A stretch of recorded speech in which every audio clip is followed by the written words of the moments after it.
देख रहे हैं आपका अपना विश्वसनीय न्यूज चैनल अमर भास्कर, जित सच की। जनपद संभल में भारतीय जनता पार्टी के जिला कार्यालय एकता विहार पर बजट 2025 को लेकर की गई प्रेस वार्ता।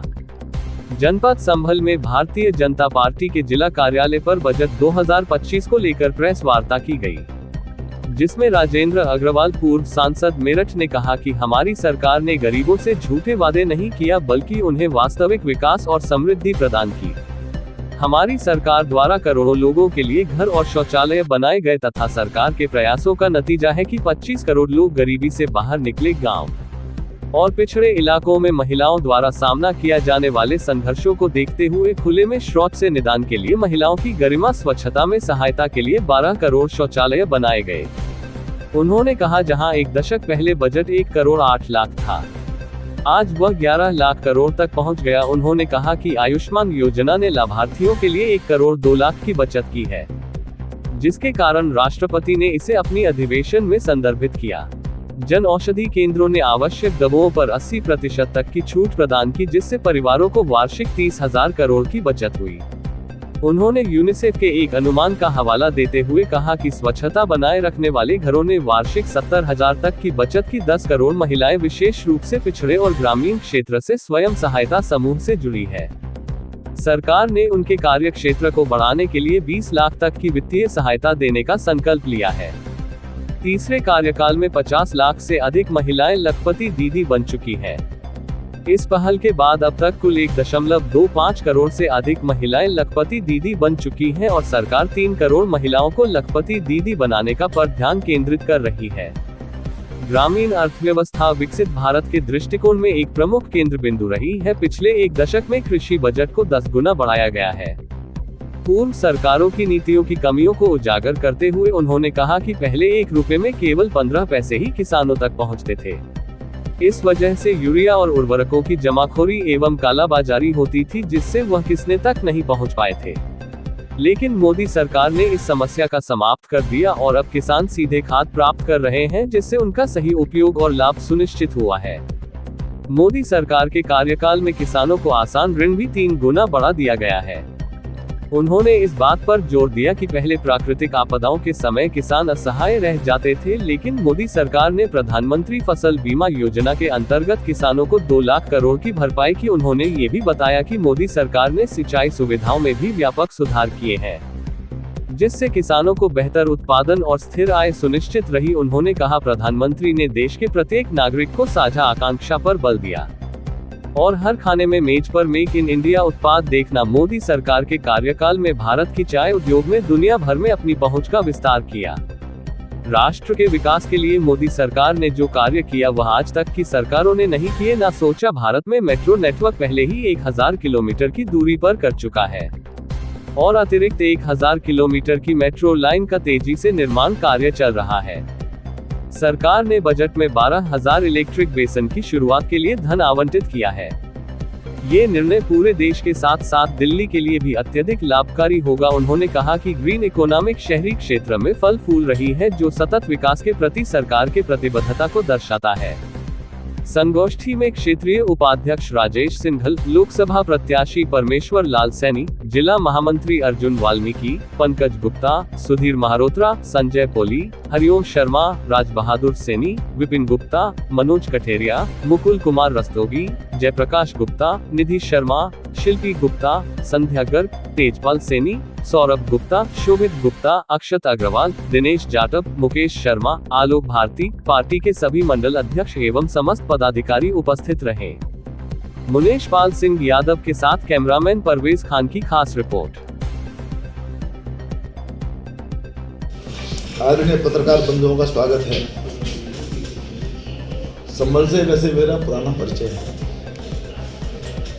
संगठन का भी जब दायित्व मुझ पर था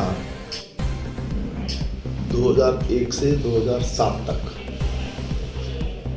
मैं पश्चिम उत्तर प्रदेश का क्षेत्रीय मंत्री था, तो मैं आता रहता था और बाद में भी पार्टी के विभिन्न आदेशों के अनुसार, निर्देशों के अनुसार मेरा आना जाना रहा है चंदौसी में, संभल में, अन्य स्थानों पर। तो मैं आज यहाँ आया हूँ तो मेरे मन में भी बहुत सारी स्मृतियाँ कौन रहेगी। तो एक बार पुनः आपसे स्वागत करता हूँ। जैसा भी बताया कि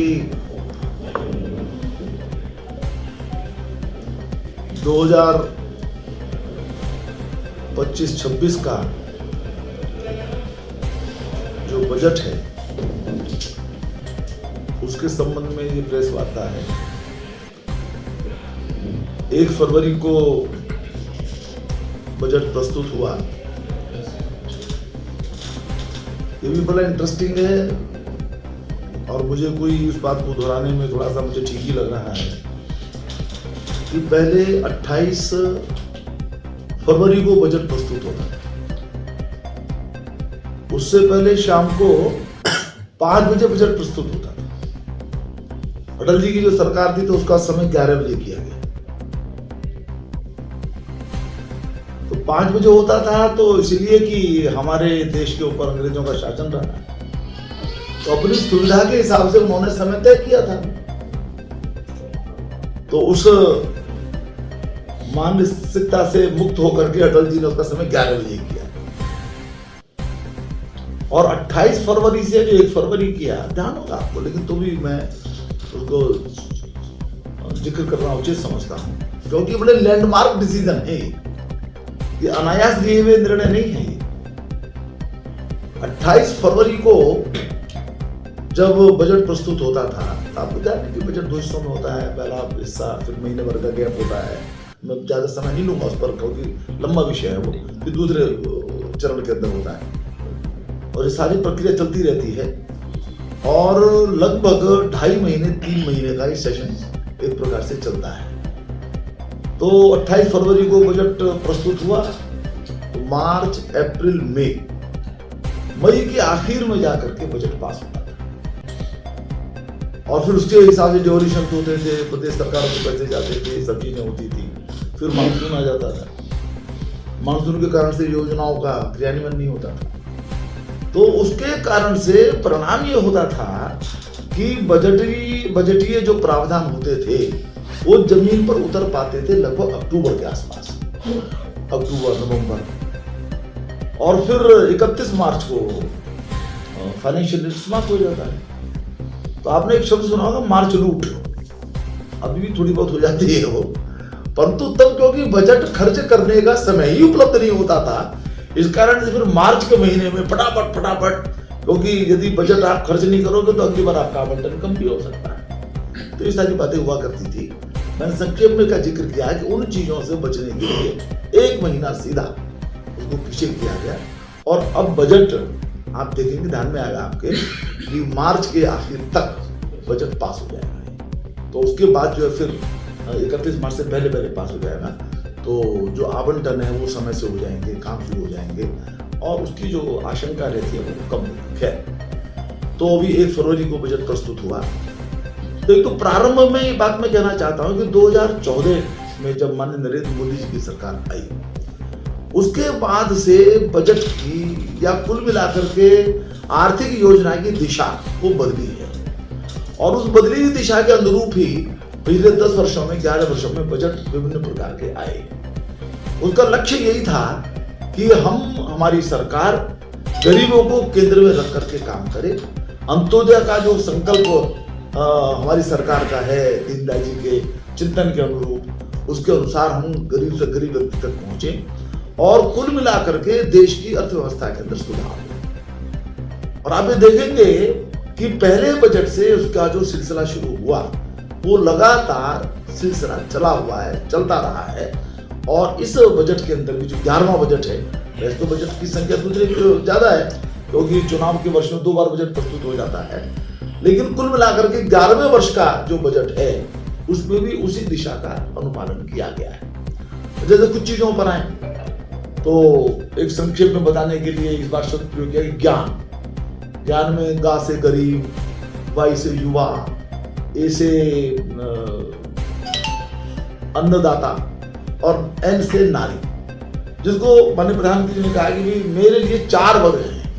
मैं जाति के आधार पर देश को नहीं सोचता हूं, मैं देखता हूं कि इसमें गरीब हैं देश के अंदर जो है युवा हैं, देश के अंदर महिलाएं हैं, देश के अंदर किसान है। और इन वर्गों का यदि हम ठीक प्रकार से आर्थिक दृष्टि से इनका पोषण करें, इनके उत्थान की योजनाएं बनाएं, तो कुल मिलाकर के देश की अर्थव्यवस्था को उन्नयन मिलेगा, वो आगे बढ़ेगी। और पिछले प्रयासों का परिणाम है ये कि जो इकोनॉमी हमारी दुनिया के अंदर 10वें स्थान पर थी वो 5वें स्थान पर है। और क्रमशः कदम दर कदम आगे बढ़ते हुए हमें पूरा विश्वास है कि विद इन 2 इयर्स, 2 साल के अंदर, थोड़ा ज्यादा भी हो सकता है क्योंकि हम लोग चल रहे, हमारी